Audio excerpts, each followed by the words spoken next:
Na nimegundua shida zikiwa nyingi zinakanseliana. Zinauana juu kwa juu.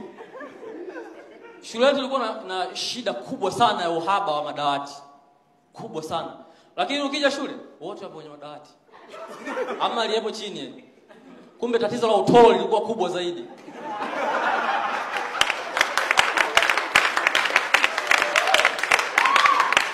Ogopa sana mtu anaanza utoro chekechea. Kuna mshikaji wangu alikuwa mtoro, kila akija anakaa muda mrefu, kila akija anasema amefiwa na mzee, next time na mama. Si akamaliza ndugu wote bwana. Akasema kama amekuja siku nyingine anambia nimefiwa na mama. Teacher akamwambia si alishafariki. Sawa.